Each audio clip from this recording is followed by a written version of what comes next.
Amiche e amici di Bepi TV, buonasera e ben tornati a D-Time. È lunedì, appuntamento fisso, 19:30. Ci siamo per partire a analizzare tutti i risultati del girone B di Serie D, ma non solo, come sapete, perché poi abbiamo sempre i nostri excursus sugli altri gironi.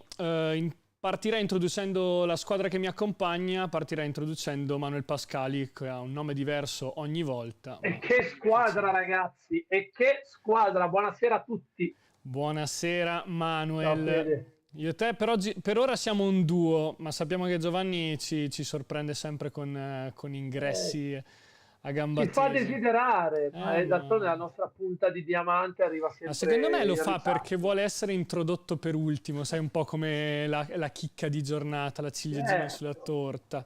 Come quelli che tu sei Amadeus, io Fiorello e lui è la nostra velina che scende dalle scalinate. Pieno di perle di saggezza, però.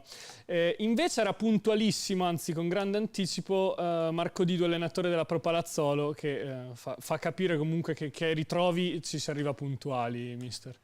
Buonasera. Buonasera a tutti. Se il mister arriva dopo è un problema nei confronti di tutti gli altri. E qualcuno, mister, qualche mister io l'ho visto arrivare dopo, però è un'altra storia. Non è un buon segnale, diciamo. Chi gliela dà la multa poi al mister se arriva tardi? Quello è il problema della società. No, poi si crea quel clima lì che ognuno fa un po' quel cazzo che vuole. Bravo, più che altro che poi il mister non può darne agli altri la multa. Quello è vero. Però è capitato anche di vincere così. E poi si ripete. Ma questo poi poi anche di retrocedere, però ne parleremo un'altra volta. Avremo modo di parlarne. È arrivato puntuale anche Cristian Bianchetti, attaccante del Desenzano. Buonasera, che buonasera salutiamo, a tutti. protagonista di giornata. Ciao, buonasera. Buonasera Cristian. Buonasera. E allora, intanto che aspettiamo la nostra punta di diamante, direi di iniziare. Ah, ce l'abbiamo. Sì, abbiamo è arrivato, penso che un 5 secondi che compare il suo faccione. Allora, se dalla regia mi dicono che ce l'abbiamo, sì, in teoria. Io metterei una multina, Fede, però iniziamo un po' a far cassa, mettiamo multa al buon Joe, così a fine anno andiamo le a nostre domande saranno taglienti, più taglienti per Giovanni. Allora oggi buonasera ragazzi, ciao, buonasera mister, ciao Cristian, ciao. Buonasera. Ciao a tutti. Ciao, buonasera Joe. Allora, signori, direi di iniziare a guardare quelli che sono i risultati del girone B, perché per chi ha seguito, diciamo, la giornata ci sono stati 2 rinvii anche importanti, quelli tra Virtus Ciserano, Bergamo e Caravaggio, ma soprattutto quello tra Varesina e Pro Palazzolo, di cui parleremo tra un attimo con mister Marco Didu. Per il resto il Crema vince ancora a sorpresa 2-1 in casa del Brusaporto, vince anche la Casatese contro la Trizium e ora la situazione si fa difficile in casa Trizium, 2-1 tra Castellanzese e Club Milano, 1-1 tra Clivense e Folgore Caratese, continua la striscia della Folgore. Il Piacenza vince 2-1 con il Legnano e anche per il Legnano ora è dura, Piacenza che però appunto si rilancia in classifica. Vince il Caldiero che, visto appunto lo stop della Varesina che non ha giocato, si porta in testa la classifica. Vince anche il Desenzano in trasferta, abbiamo qui il protagonista di giornata. 1-0 anche tra Arconatese e Villavalle, con l'Arconatese che appunto si rilancia in classifica e continua la propria lotta verso la vetta. Con le immagini di copertura della partita di Desenzano, direi di andare subito a parlare di questa partita con Cristian che l'ha decisa. Come vedete dalle immagini il campo non era dei migliori, allora ti dico un po', Cristian, di raccontarci questa partita che è stata decisa da un tuo gol che vedremo presto, dato che è arrivato nel primo tempo. Si riusciva a giocare su quel campo, Cristian, intanto? Sì, inizialmente non sapevamo se il fischio all'inizio avveniva o meno, perché c'era il campo che era zuppo d'acqua, c'erano 2 o 3 dita di acqua sopra l'erba, infatti anche il riscaldamento abbiamo fatto molta fatica in tutte le fasi del riscaldamento. Alla fine il fischio d'inizio è arrivato e, come si vede, il campo era quello che era. Siamo riusciti lo stesso a portare a casa i 3 punti, che era la cosa più importante, ma di gioco ce n'è stato poco, ecco. Solo tante palle alte, palle lunghe e rincorsa sulle seconde palle. Che momento state vivendo in casa Desenzano, Cristian? Perché comunque i risultati vi danno ragione, state continuando a inseguire questa zona playoff, che però comunque anche quelle davanti vanno. Cosa vi dite nello spogliatoio? Cioè, l'obiettivo chiaro è entrare in questi playoff.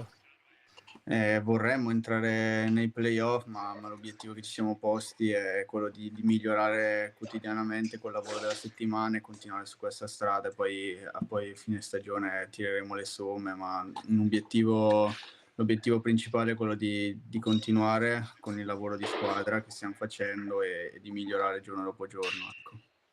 Ho visto che tu hai una particolare statistica, nel senso che hai segnato 5 gol quest'anno in campionato e li hai segnati tutti in trasferta, corretto? Sì, esatto. Come mai questa... ti sei dato una ragione dietro a questa... No, è una statistica casuale, non c'è una ragione. È partito l'aspirapolvere al mister. Manuel, tu che di calcio ne hai giocato? Ma secondo me soffre un po' l'ambiente caldo di Desenzano, la piazza un po' mette un po' di pressione. No, non lo so. Tra l'altro dovrai offrire sicuramente una cena al tuo compagno che non sono riuscito a riconoscere, che ti ha messo proprio... lo Spavia, grande Tommy, quello è il classico gol alla play dell'infame, che tra fatto di fianco e non sbagli mai. Esatto. Quindi, andate forte sia tu e Tommy lì davanti, sono cazzi degli avversari. Sì. Però stavo vedendo comunque, cioè il Desenzano è una squadra che ha pareggiato tantissimo, ma ha perso tanto quanto sia il Caldiero che la Varesina, ce l'ho sotto qua, che il Palazzolo, soltanto 6 partite. Tanti, sì, 11 pareggi. È la squadra... Sì, sono tante perché è in vetta, però comunque, anche parlavamo l'altro giorno dei pareggi, quegli 11 pareggi comunque le portano a essere a ridosso del Palazzolo, che è una partita in meno, però qualche speranza secondo me c'è di entrare ai playoff, cioè, visto come stanno andando poi di recente, è una squadra che sta bene. Dovrebbe rallentare il Palazzolo, mister, per far entrare il Desenzano, però non penso che... Infatti non l'hanno fatto giocare apposta. Ce ne sono anche altre 4 che possono rallentare. In effetti. Esatto. Per entrare dentro. La prima, diciamo, era... Non è obbligatorio, no. Infatti. Però abbiamo fatto rallentare, mister, un po' in questa giornata perché non si è giocato. E volevo appunto chiederti com'è stata la situazione, se il campo era effettivamente non praticabile e se... Attenzione però che forse l'abbiamo perso. Sarà arrivata una telefonata al mister. Cos'è? La classica interruzione della telefonata. Classica interruzione della telefonata. Mi dicono, vabbè... Classica. Ci siamo. Classica interruzione della telefonata. Eccomi, ci sono di nuovo, scusate. Avvisavano e non ci saranno domani allenamenti i giocatori, no? Spero di no. No, assolutamente. Una battuta. Ma diciamo, era effettivamente così impraticabile il campo e non si riusciva a giocare, mister? Voi cosa avreste preferito anche? Non ho capito, scusami. Voi cosa avreste preferito, dico anche? No, ma noi siamo andati lì per giocare la partita, ci siamo preparati tutta la settimana, sicuramente come ha detto già Cristian Bianchetti, le condizioni come sono state da loro non erano sicuramente le condizioni ottimali per giocare una partita di calcio. Il campo della Varesina è bello, molto bello, le 2 fasce erano completamente allagate.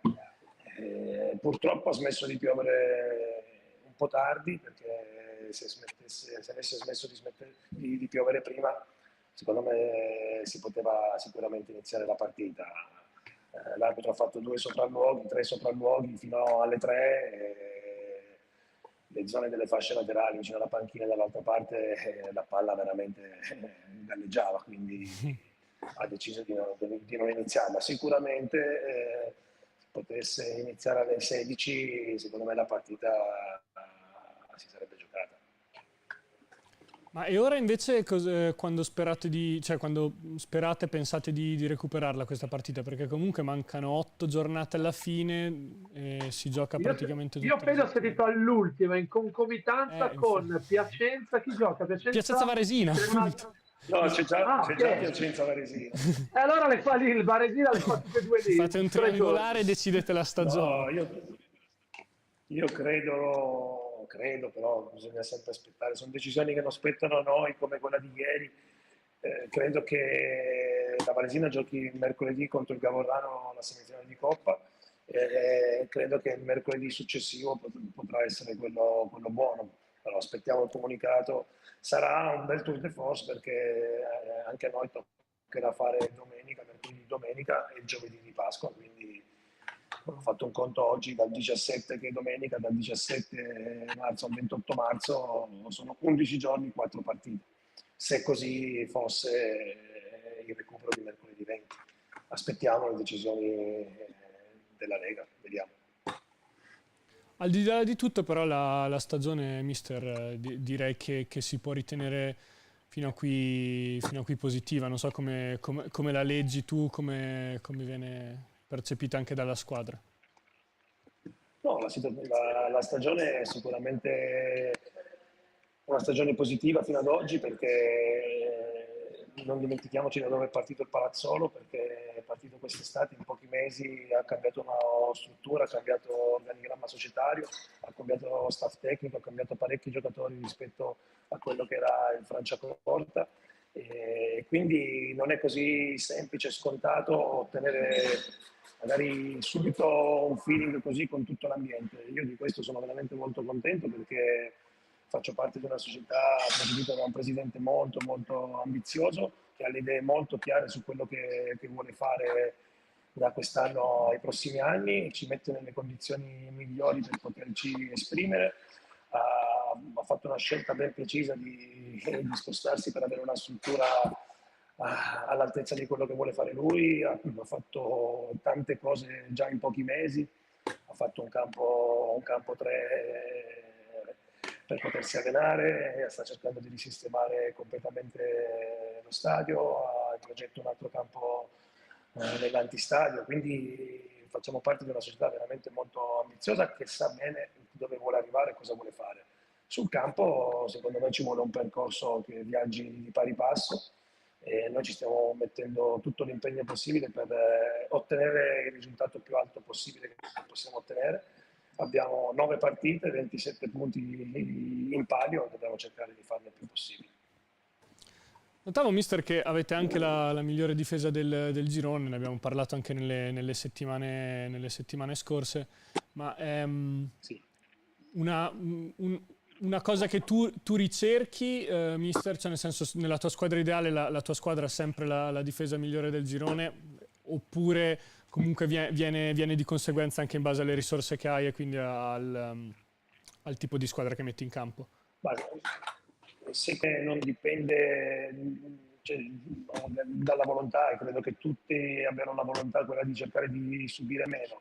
La mia idea è quella non è solo del subire pochi gol, che quello sicuramente ti rende molto solido, ma la mia idea è quella di cercare di gestire la gara, di subire non solo gol, ma poche occasioni importanti per l'avversario, concedere poche occasioni importanti all'avversario. Questo ti permette di essere molto più propositivo, avere magari facilità di giocare nella metacampo avversaria, che però purtroppo non è così facile tramutarlo in gol, perché credo che sia la cosa più difficile del calcio. Ci sono squadre che sicuramente hanno, vedi la Varesina, che credo che sia la squadra che ha realizzato un maggior numero di reti, per magari anche caratteristiche di gioco e di attaccanti che possiedono in rosa. Noi devo dire che questa solidità difensiva non è solo data magari dalla linea difensiva, ma secondo me dal lavoro che tutta la squadra cerca di fare, perché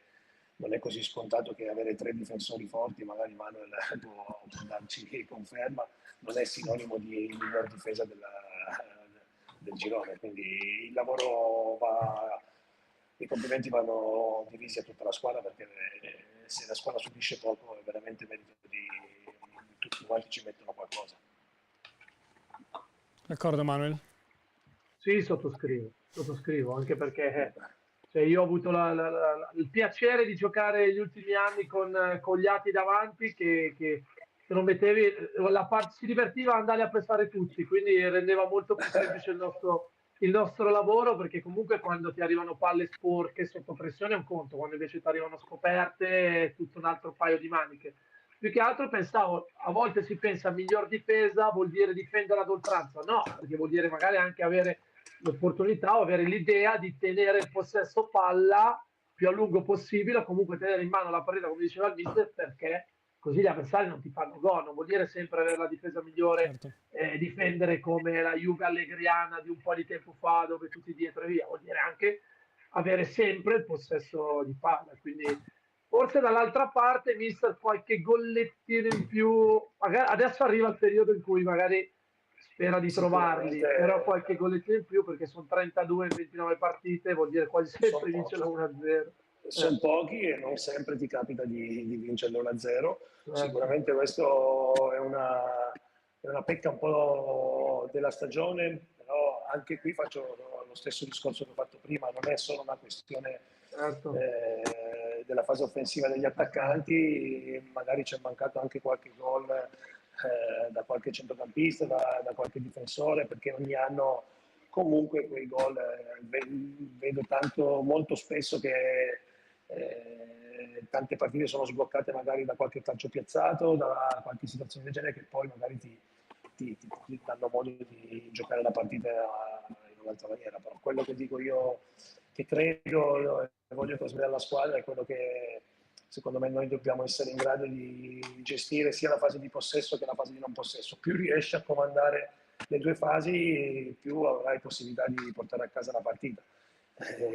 anche in una partita che può sembrare semplice, anche in quella partita lì dovrai fare una fase di non possesso per alcuni tratti della partita. Se non sei pronto a farla, sicuramente troverai difficoltà a portare a casa la partita. Tu Giovanni, che idea ti sei fatto di questo Popolazzolo? Perché comunque è una squadra che si è rivitalizzata soprattutto nel girone di ritorno, correggimi se sbaglio, e comunque anche col mercato è cresciuta in questa seconda fase di campionato. No, io li ho visti giocare più volte e sicuramente l'impronta del mister è evidente, non lo dico perché qui.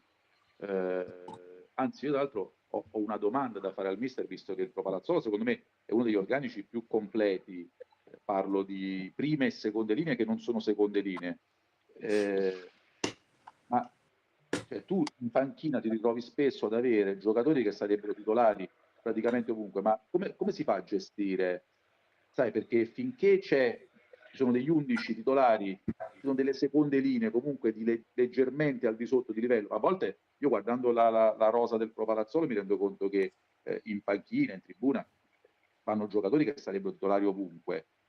E credo che anche qui ci sia una grandissima abilità di gestione da parte dell'allenatore, perché è facile commettere errori, è facile che qualcuno possa andare in fase di gelosia, in fase di negatività dovuta al fatto di giocare poco o di non essere un titolare. Come si gestisce un gruppo così numeroso? Beh, sicuramente questa è stata una scelta ben precisa della società, mia, dei direttori, perché abbiamo cercato di rendere più competitiva possibile la rosa, perché appunto quello che ho detto prima, il presidente della società è molto ambiziosa e vuole cercare di raggiungere la categoria superiore, se non è quest'anno, il prossimo anno, quello dopo, con Marco Didu, senza Marco Didu. Le idee sono molto chiare alla società e alla proprietà, e per fare questo secondo me bisogna avere dei giocatori forti e importanti, quindi la scelta è stata questa. La gestione sicuramente fa parte di quello che compete all'allenatore, e sicuramente i ragazzi sanno che tutte le scelte che vengono fatte da me, condivise, sono per il bene della Popolazzolo. In un campionato così difficile, così duro, l'ho detto prima, ora saranno 4 partite in 12 giorni, tra infortuni e squalifiche c'è sempre bisogno di tutti.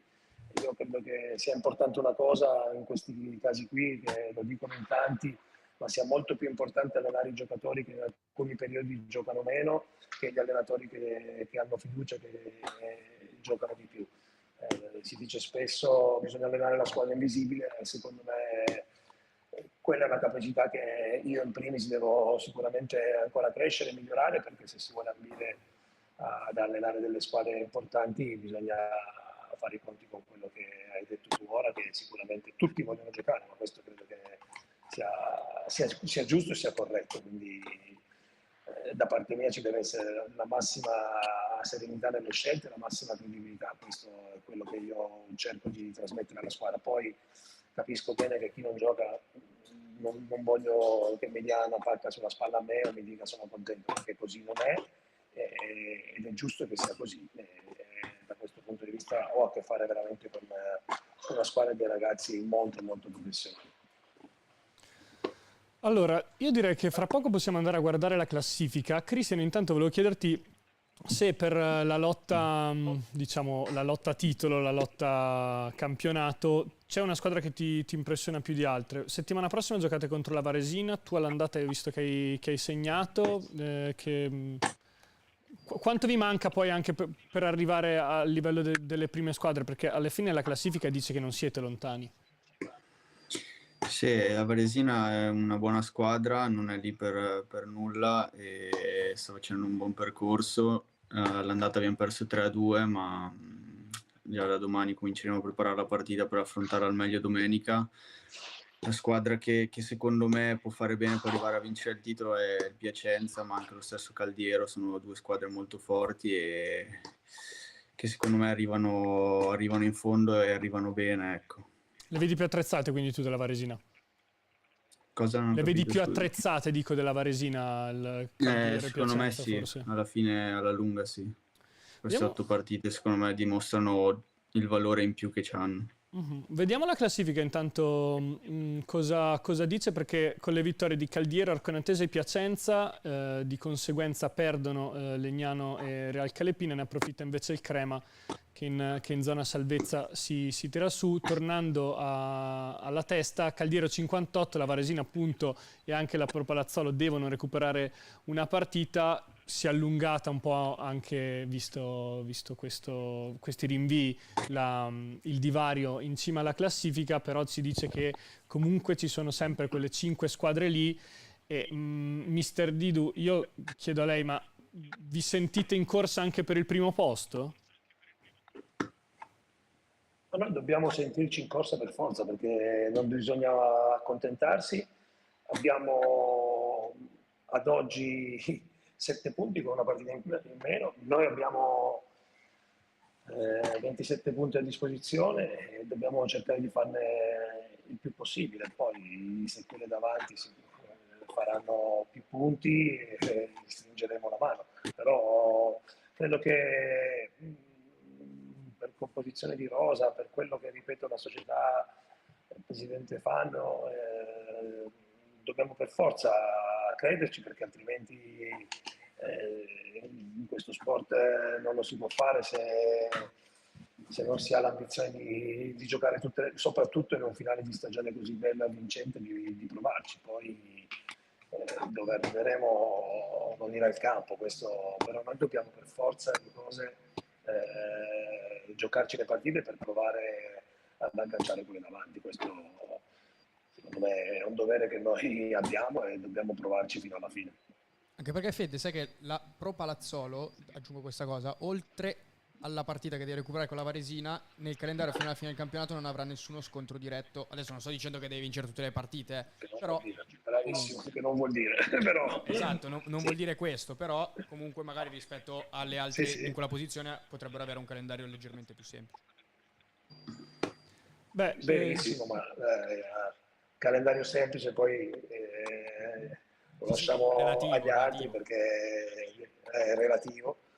Sicuramente finiamo gli scontri diretti, però abbiamo delle partite veramente insidiose, la Folgore Caratese che ha fatto un giro di ritorno fino ad oggi completamente diverso, andare a giocare in casa del Villavalle non è così facile, assolutamente. Abbiamo delle partite complicate, ma ad oggi l'ultimo scontro diretto è quello con la Varesina. Manuel, in un calcio in cui la gente di solito tende a nascondere i propri obiettivi e tende a tirare indietro, quanto valore ha il proprio allenatore che dice che comunque si può vincere il campionato? No, vabbè, ma ragazzi, poi ci lamentiamo che la gente, gli intervistati, giocatori, allenatori dicono sempre la stessa roba e poi che palle, ma è giusto che sia, ma perché deve fare l'ipocrita e dire se il Pro Palazzolo vince la partita che deve recuperare va a 4 punti dal Caldiero, La domanda la farei anche a Christian, Manuel, cioè Christian è a 8 punti dalla prima, Ma infatti lo stavo guardando anch'io, Gio, se fa 27 punti le partite che avanzano, vuol dire finire a 77, non è male, te la giochi, perché poi è vero che hai tante squadre, però se lì è ovvio che ti provi a giocare un conto, mi dici sei a 8 punti a 4 giornate alla fine, dici è difficile, però ne mancano talmente tanto e sono convinto che se il mister riesce a fare 27 punti lo porta a casa, e già avere questa aspirazione, questa possibilità remota è tanta roba, perché comunque sai di potertela giocare. I numeri del Palazzolo parlano chiaro, che se riesce a trovare gol, poi è una squadra che subisce c'è già fatica a fare i gol. Quindi sicuramente se la gioca con le altre, con Atese, Piacenza, Varesina, Caldiero. Noi diciamo da tempo il Piacenza. Io adesso che ho la classifica qua, come sempre, ragazzi, l'Arconatese ha perso 10 partite, è una roba folle, ed è a 2 punti dalla vetta, cioè 10 partite ne ha perse tante quanto la Caratese ne ha perse 7, è follia, però è bello, noi ne parlavamo un po' di tempo fa, è bello che ci sia, speriamo così fino all'ultima giornata, così chi vince festeggia in maniera clamorosa, perché vincere l'ultima giornata è sempre qualcosa di straordinario. Staremo a vedere, dai. Ho una buona notizia per Marco Didù: non dovranno affrontare il Crema, probabilmente lo sa già, però appunto in questo momento il Crema è una vera e propria mina vagante, perché ha battuto il Brusaporto e poi in questo turno ha vinto nuovamente. Aspettate che adesso mi sono perso. Settimana scorsa col Caldiero. Settimana scorsa col Caldiero, e quindi adesso con il Brusaporto, appunto. Voi avevate vinto 1-0, che squadra avevate trovato, e se potevate aspettare una squadra che sembrava, non dico morta, però comunque in grave difficoltà, ha vinto 2 partite, adesso è fuori dalla zona playout, è fuori dalla zona retrocessione diretta. Ma guarda, è stata una squadra che ho incontrato all'andata subito, forse non mi ricordo se era la quinta o la sesta. Siamo riusciti a vincere in casa loro 3-1, ma è stata una partita dove loro mi hanno veramente impressionato per qualità di gioco. Era stata una partita stranissima, siamo partiti forte, nei primi minuti siamo andati in vantaggio di 2 gol, veramente nei primi 10 minuti, ma la partita è stata veramente piena di occasioni, loro hanno spinto forte per riaprirla, l'hanno riaperta, e appena prima della fine del primo tempo una punizione di Diglio ci ha messo sul 3-1, e magari la partita il secondo tempo si è un po' incanalata. Ma mi erano piaciuti, mi avevano impressionato.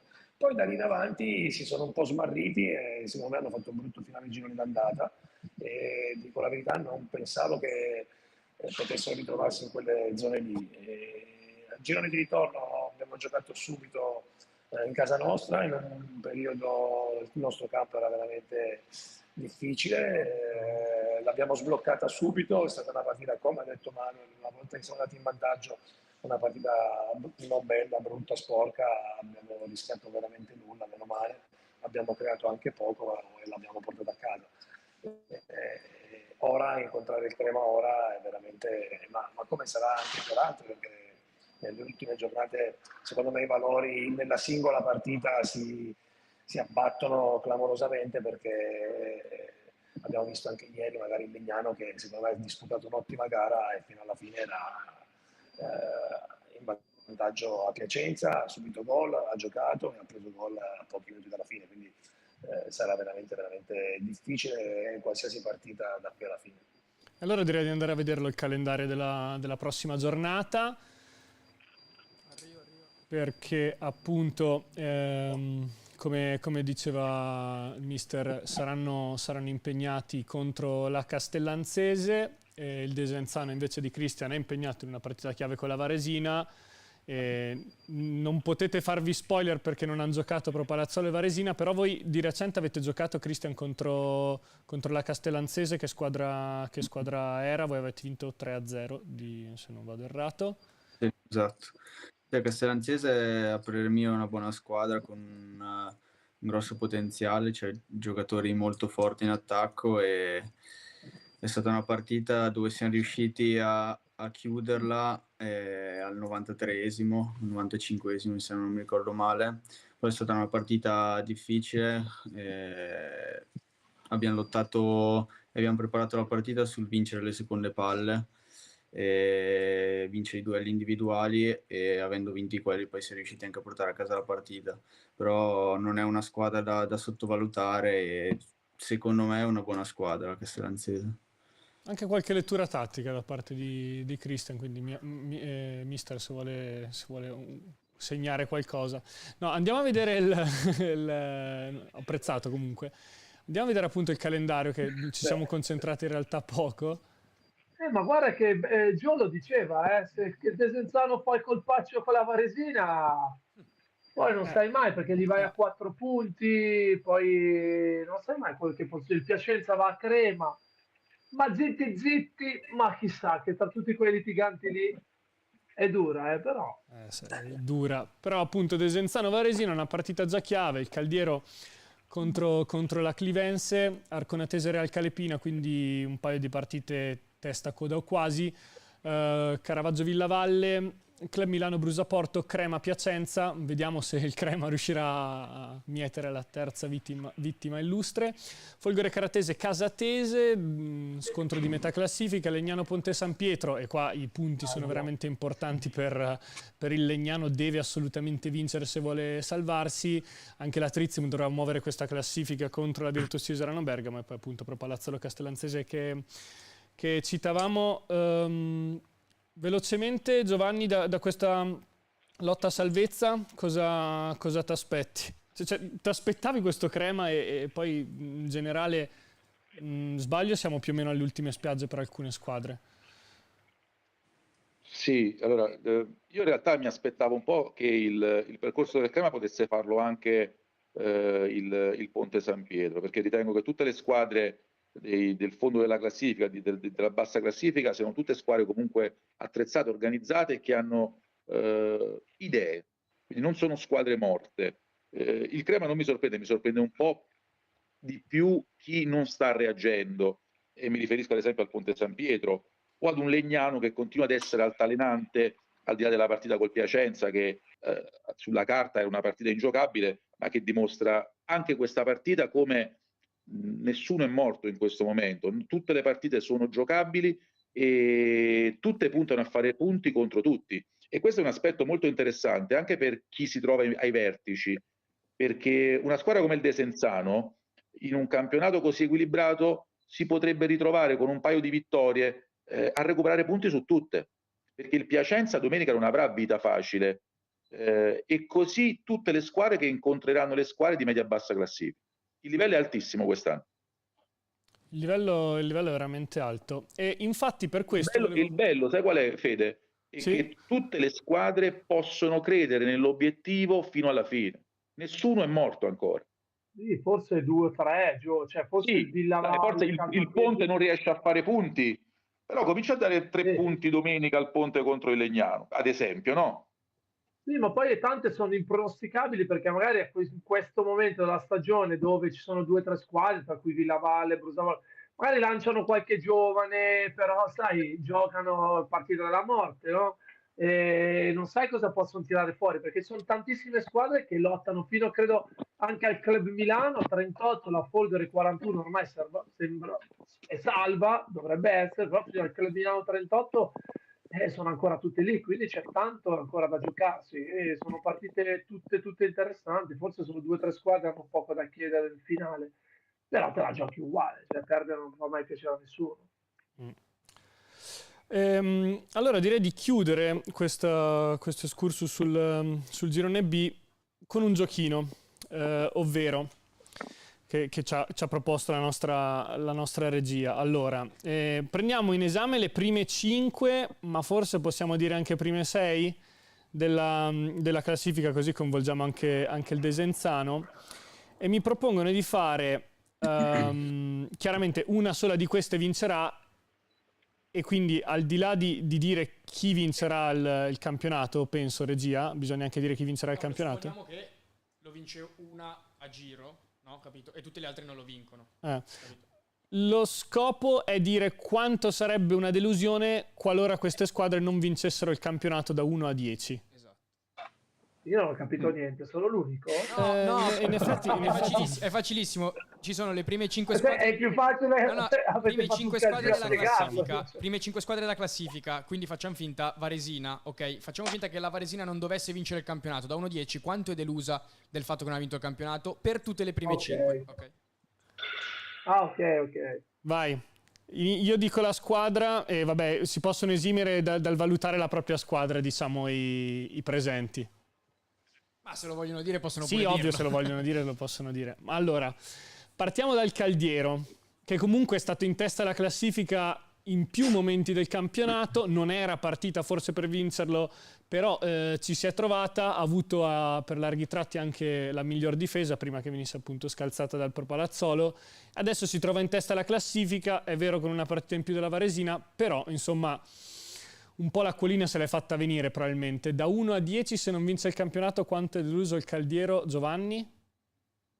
Secondo me 7,5-8, perché è da un po' che ci credo che hanno capito di poter vincere il campionato, stanno perdendo punti facili, a tratti anche inaspettati. Ad oggi il Caldiero, se avesse fatto il suo nell'ultimo periodo, avrebbe potuto prendere un leggero distacco rispetto alle inseguitrici. Quindi secondo me, se non dovessero vincere, ci rimangono male parecchio. Cristian? Anch'io sono d'accordo su un 7-7,5, perché stanno perdendo punti ultimamente e quando l'abbiamo affrontati noi è stata una squadra che ci ha dato molto fastidio, una squadra forte a mio parere, quindi secondo me un 7-7,5. Mister? Ma secondo me, è da valutare poi l'obiettivo di partenza anche per loro, quindi io credo che poi la delusione può essere un po' minore, un 6,5, 7, perché l'obiettivo di partenza era diverso, ma è anche vero che si sono trovati lì con merito e per tanto tempo, quindi come diceva il direttore prima, ci hanno creduto e ci credono ancora, quindi se non dovesse succedere un po' di delusione ci sarà. Manu? Ma io sai che ti darei, cioè io darei a tutte e 10 perché la delusione, ragazzi, Tutte sono lì a potevano giocarmela. Se perdo rosico di bestia. Ovvio che magari la Varesina potrebbe rosicare un po' meno, però sei lì, cioè sei lì, te la giochi e rosichi. È ovvio che è vero. Il Piacenza secondo me 10 lode, lo perdeste, il Piacenza 10 lode, roba che è un casino. Il Caldiero sì, dai, rimaniamo sul quel 7 avanzato, perché ormai alle medie, all'elementare non si mettono più i voti, si mette intermedio avanzato per non far male i ragazzini. Sì, sì. Quindi 7,5, 8 va bene. Però dai. noi siamo vaccinati, esatto, quindi possiamo dire i numeri. Varesina, ti faccio partire di nuovo, Manuel. Questa Varesina che invece è ma ragazzi, allora io do 10 girone. però perché comunque rosichi, se non lo vince a sto punto rosichi. Ovvio che la Varesina con come diceva il mister, le ambizioni di inizio stagione, penso che se non lo vincesse rosicherebbe, però direbbe ragazzi abbiamo fatto una stagione straordinaria. E quindi no, ma che ne so, 6, 6. Un po' come se 6 di rosicata. va bene. Mister? Faccio il giro al contrario. Mi allineo con Manuel. Credo che poi non vincerlo fa rosicare tutti e magari la Piacenza è quella che in partenza poteva avere l'ambizione ancora più alta di tutte, però tutte quante poi vogliono vincere e la Varesina lo ha dimostrato veramente con alcune partite. È una delle squadre che credo che riesce a sbloccare il risultato subito nei primi minuti. Per tante partite nei primi tempi ha fatto tanti gol, quindi è una squadra che ha dimostrato grandi valori tecnici e oggi non vincerlo sicuramente anche per loro, mi metto anche nei panni dei ragazzi, di alcuni giovani importanti che hanno un'occasione importante come ce l'abbiamo tutte noi. È normale che non vincerlo ti fa rosicare. A me è capitato qualche volta perderlo per poco. Ti dico che ho perso per un punto un anno, quindi non dormi per parecchie notti, diciamo, quindi un 6, 6,5 anche a loro. Cristian?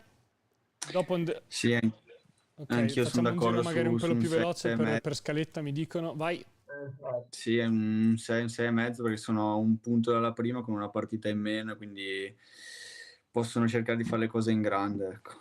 Per me di più, io la vedo più, vabbè, adesso senza esagerare, però tipo Napoli di Sarri, col gioco, quella squadra che funziona, i gol che arrivano a valanga, c'è un po' la squadra che dovrebbe vincere che rallenta, poi alla fine non lo vinci, magari verso la fine, secondo me è il rammarico, anche se non partivi per vincerla di più, Giovanni. Tu che sei un po' sulla Varesina non mi pronuncio perché tu sai qual è la mia preferita, favorita per la vittoria finale. Quindi dovrei fare atto di abiura e quindi rinnegare le mie idee, quindi non mi pronuncio. Però ti dico che secondo me comunque il rammarico in questo caso sarebbe facilmente superabile, visto che la squadra comunque è giovane e c'è un enorme talento di giovani in questa squadra. E se non vincono quest'anno possono riprovarci l'anno successivo. Ci sta. Piacenza, Giovanni? fallimento epocale se non si vince col campionato così lento. Numerato perché credo sia... Io non conosco i budget delle società che molto spesso rispetto ai professionisti rimangono segreti, però nell'ambiente... Perché, Gio? Perché? Diccelo perché, diccelo. Non lo possiamo dire. Poi ci sono i budget dichiarati, i budget, insomma, lasciamo perdere. E secondo me per quanto ha speso per il valore di squadra e per l'importanza della piazza, della società, questo campionato andava asfaltato. Non me ne voglia il direttore Sestu, che abbiamo incontrato l'altra volta in trasmissione, che ha fatto un grandissimo lavoro, ma la sua sfortuna è stata quella di capitare nel girone sbagliato. E quest'estate tutti temevano, volevano evitare il Piacenza, in realtà col seno di poi sarebbe stato il Piacenza a dover evitare questo girone, perché questo è un girone importante. Quindi la delusione, dove secondo dovessero vincere il campionato, sarebbe... Ok, ti abbiamo perso le ultime 3 parole nel finale, magari avvicinati un attimo più al microfono. Concordiamo tutti su un 10, noi 3, Christian, Mister, più o meno, giù di lì, 9, 10. Andiamo avanti. Sì. Parliamo velocemente dell'Arconatese, Emanuel, che appunto invece è una squadra che ha condotto la prima parte di campionato, poi un po' crollato. C'è quel problema lì invernale, l'Arconatese come il Riccione Rimini d'estate, non so cosa succede da quelle parti lì d'inverno, se c'è, non so, la stagione sciistica o aprono i locali, ma fanno 2 mesi di flop. Non credo ci possa essere grandissima delusione, l'ennesima, perché comunque sei sempre lì ma non ci arrivi, però io non vado oltre un 6, un 7, sinceramente. Manu, ma tu ti sei chiesto perché ogni anno puntualmente verso dicembre, gennaio, l'Arconati, io un'ideuccia me la sono fatta poi nel vedere un po' quella che è la gestione di questi anni. Ma allora, penso che i preparatori atletici siano cambiati, perché comunque cambiano i mister, non penso sia sempre lo stesso a rimanere. Hanno cambiato anche sede di gioco, perché adesso giocano sul sintetico. Non lo so, il Natale, non lo so. Che idea ti sei fatta tu, Gio? Illuminami, perché... Credo può essere tranquillamente sbagliata, figurati, io non ho... No, però la sfera magica. Però ho notato nel corso degli anni che Livieri ha una certa tendenza a spremere gli 11 e a utilizzare non tantissimo la panchina. Ripeto, questa è l'unica giustificazione che riesco a darmi, perché sta diventando una cosa quasi sistematica, no? Sì, è vero. Stiamo restando che sono lì e si giocano il campionato, sì, ok? Certo. La pressione ce l'hanno sempre in quel momento, sempre dopo i primi 3-4 mesi, giorni di andata, improvvisamente sono primi, sono secondi, sono lì in alto e poi vengono meno. Non so, può essere che magari una rotazione maggiore o comunque anche una rosa un po' più lunga negli 11 rispetto agli 11 effettivi potrebbe consentire alla squadra di non avere questo calo, magari di portare finalmente a compimento un intero campionato. Sì, ci sta. L'allenatore poi è lo stesso. Chiudiamo velocemente, ragazzi, perché dobbiamo veramente stringere. E si salva un po' il mister, così non facciamo troppi giudizi, troppi proclami. Pro Palazzolo da 1 a 10, veloce, Giovanni? No, secondo me ci rimangono male, perché come diceva il mister, l'ambizione c'è, la squadra c'è, l'allenatore c'è, manca qualche punticino in questo momento, ma se vincono il recupero sono a -4 e quindi sono perfettamente in linea con gli obiettivi. Quindi se non vincono rimangono male anche loro, anche io direi un 7,5 di delusione ci sarebbe. Cristian? Sì, sono d'accordo anch'io. Sì, vai, anche io, via, dai, fai Fede. Mister? Anche io sono d'accordo. E allora direi che con il numero con la fagiolata del mister si può chiudere e salutare. Intanto Marco Didu, grazie per essere stato con noi. Grazie a voi, grazie per l'invito. Noi diciamo sempre di venire a D-Time porta bene, poi vediamo se si confermerà anche nelle prossime settimane. Abbiamo una bella settimana piena, quindi diciamo che per fare meglio basterebbe solo giocare. Giocare. Campo praticabile in vista.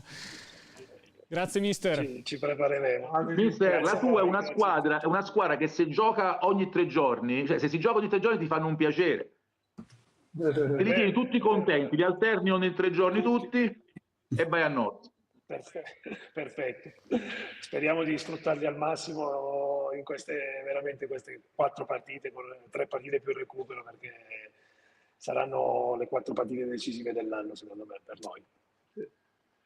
Ciao, Grazie ancora a tutti. Ciao mister, grazie. Ciao mister. Ciao, grazie. Ciao. E grazie anche a Cristian Bianchetti che è stato Grazie con noi, che ha segnato nel fine settimana. Gli auguriamo buona fortuna per la prossima partita contro la Varesina, appunto. Poi magari ci dirà se merita le attenzioni di Giovanni. Obiettivo di gol? No, non voglio gufare, non voglio spoilerare, tengo per me tutto per Prova a farne 5 in casa e raggiungi la doppia cifra.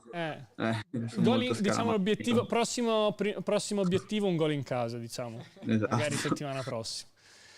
Ciao Cristian, grazie. Grazie a voi. Buona serata. Ciao. Comunque gli va male perché hanno tolto la cosa anche nei professionisti del gol fuori casa, sai? Quindi lui non diventa neanche più utile per il gol fuori casa. Peccato. Esatto. Neanche nelle sfide eliminazioni dirette. Champions League, dico, non andrebbe bene. C'era il rischio, in effetti. Esatto. Direi di introdurre l'ultimo segmento della nostra puntata, di introdurre Press Pasquale Cassese per parlare di Riccione, per parlare dell'ultima partita, ma per parlare soprattutto di quello che è successo in casa Riccione, perché è stato esonerato l'allenatore Riolfo e appunto al di là del pareggio partiamo da qui, Press, e partiamo da questo esonero, da qualche spiegazione se ce la vuoi dare, Press, da qualche contestualizzazione. Anzitutto buonasera a tutti. Buonasera, come Press. state? Buonasera Press. Grazie Press, buonasera. Allora, io non so se avete contestualizzato i fatti, altrimenti ve li dico No, io, dobbiamo ancora farlo, lasciavamo appunto a lei il... Vabbè, io ci tengo a precisare alcune cose perché poi sono uscite varie notizie, come sempre poi qualcuno si diverte, specialmente poi quando i club sono sani o sono belli o sono così, poi ci si diverte tutti a sparare sulla Croce Rossa. Allora, detto questo, parto da mercoledì scorso. Allora, succede un episodio dove purtroppo non digerisco questo episodio. Io non c'ero lì all'allenamento, ho saputo da 2 persone mie lì un episodio personale nei miei confronti da parte del mister Riolfo, che peraltro mi legava un grandissimo rapporto, e quindi ne parlo con tantissimo rammarico, onestamente. Non ne parlo né felice né contento, perché a parte che gli esoneri per me sono dolorosissimi. Finisce un qualcosa tra 2 persone, anche una storia, no? E quindi quella cosa comunque si spezza. Questa cosa non la digerisco e decido di esonerare il tecnico. Giovedì chiedo ai miei collaboratori di prendere una persona sostituta, perché ve lo dico con molta sincerità e onestà, sono rimasto così deluso da un punto di vista umano che non riuscivo manco a essere lucido in quel momento a poter programmare, perché dissi a qualche mio collaboratore di cercare una figura territoriale per poter traghettare la squadra affinché si possano fare queste 9 partite, raggiungere questa salvezza, e poi si pensava. Hanno pensato di chiamare Graffiedi, un ottimo tecnico, ha fatto un buon anno a Forlì l'anno scorso, e con il quale raggiungono un accordo. E quando giovedì la squadra ha saputo, venerdì ha saputo dell'esonero contestuale di Riolfo, il suo secondo, e del nuovo tecnico, si è creato un po' di imbarazzo, perché i ragazzi l'hanno digerita male, perché c'è stata magari anche una comunicazione sbagliata di fare subito l'annuncio esonero del nuovo allenatore, e si sono trovati l'allenatore di prima e l'allenatore nuovo, uno che aspettava la squadra che si allenasse e l'altro che parlava alla squadra per salutarla.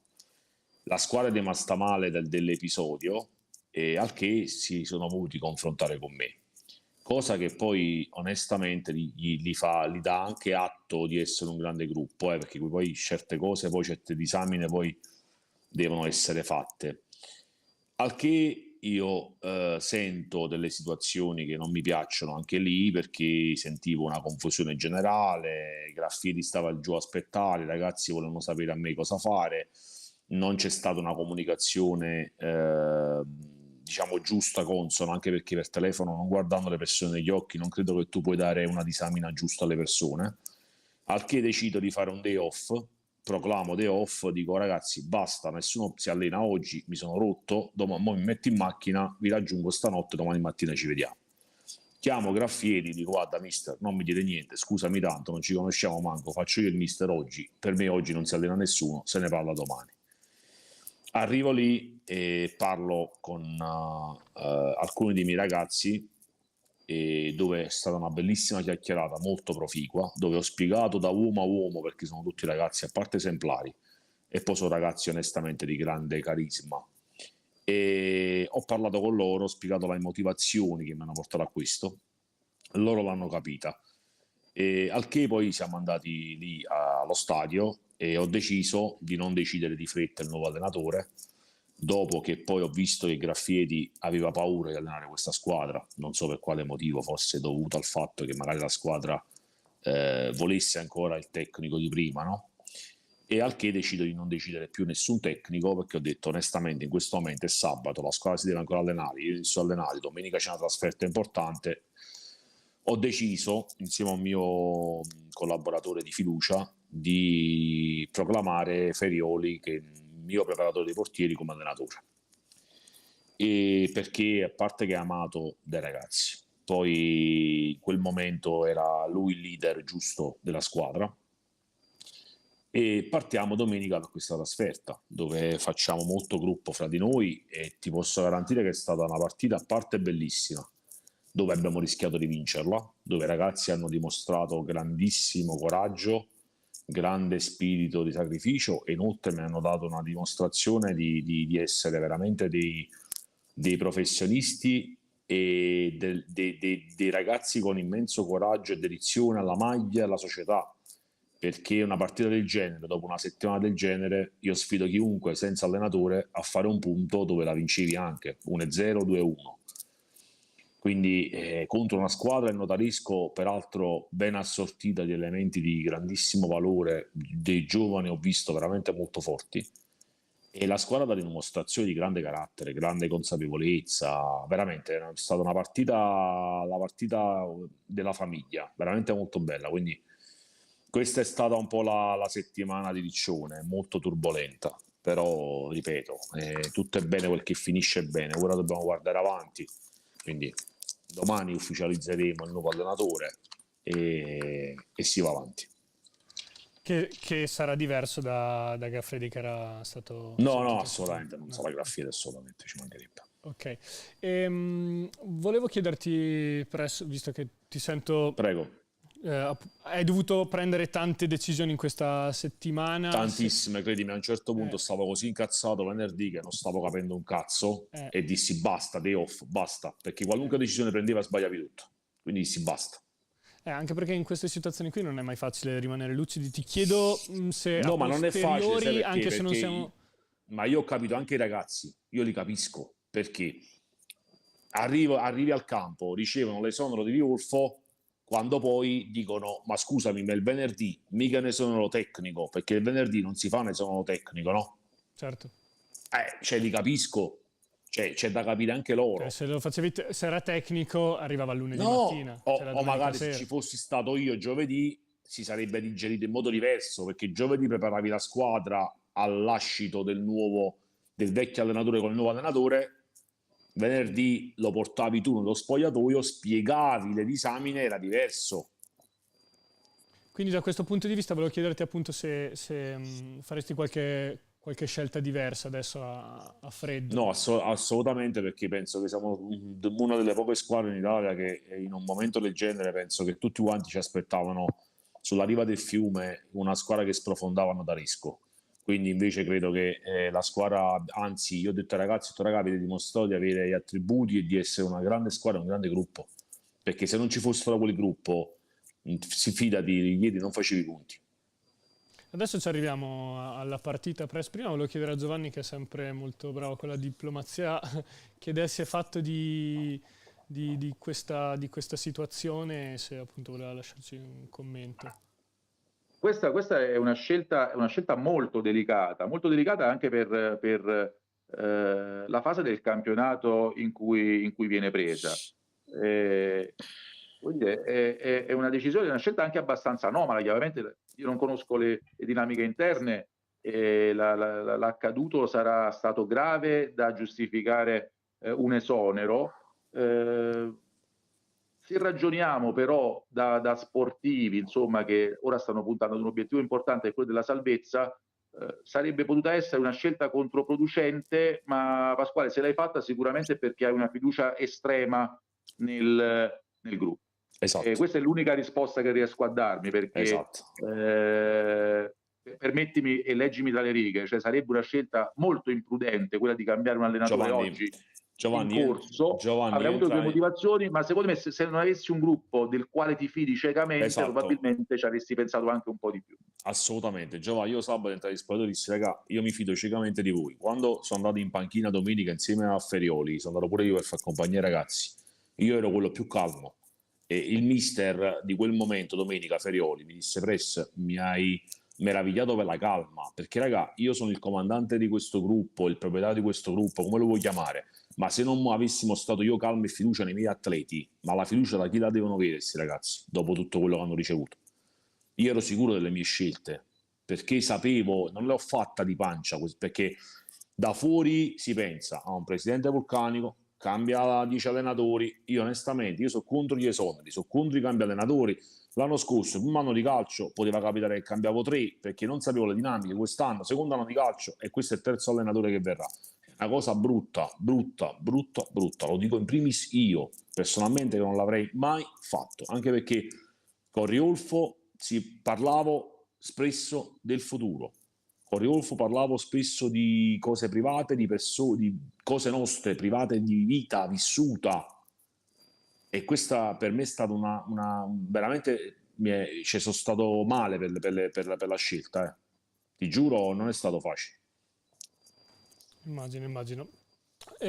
Manuel, a te cioè, cosa dal lato del giocatore, quando cambia un allenatore, magari non ti aspetti che cambi, cosa passa nella testa del calciatore?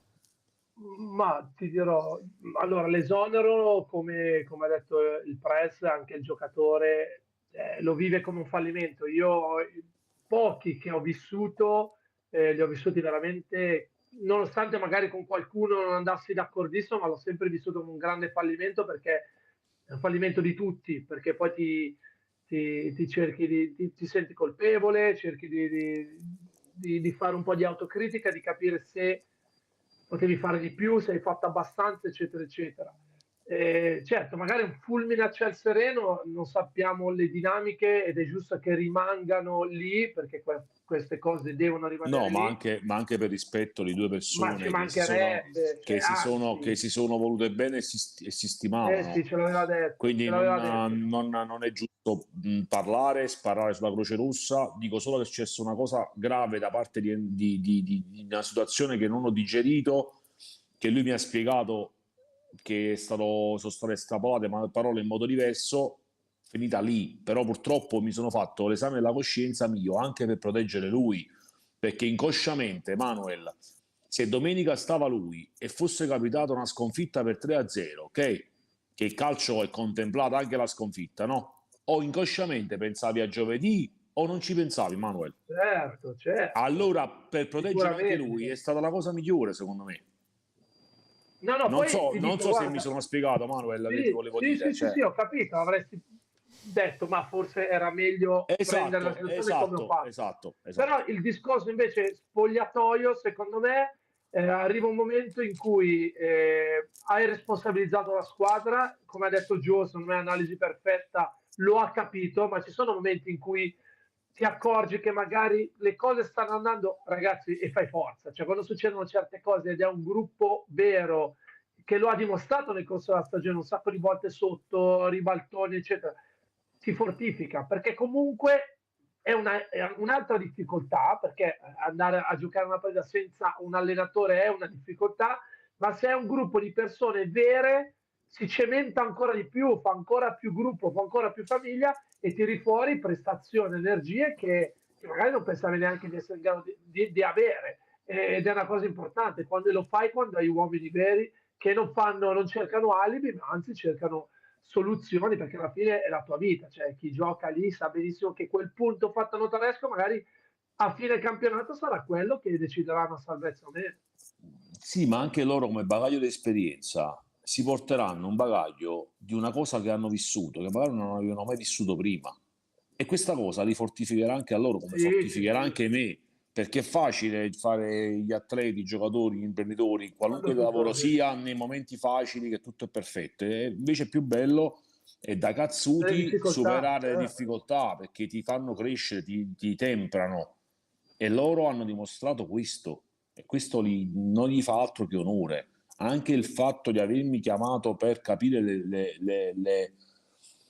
il perché di un esonero così brutto e a freddo, anche quello denota grande senso di sensibilità.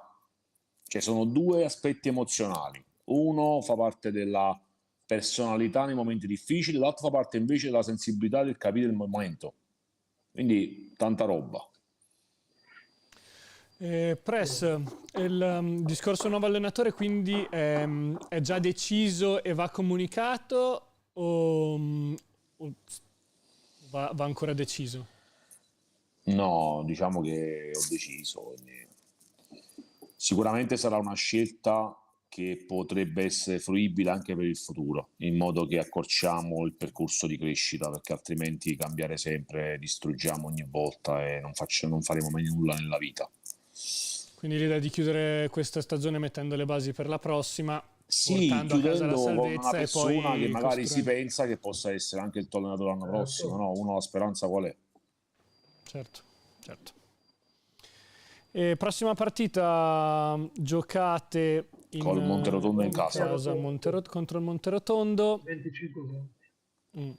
È un'altra partita chiave che va vinta. È un big match perché ci sono 3 punti che valgono 6, perché uno scontro diretto contro una detentrice alla salvezza diretta, perché dista, se non sbaglio, 6 punti da noi, o 5 punti se non ricordo bene, 6.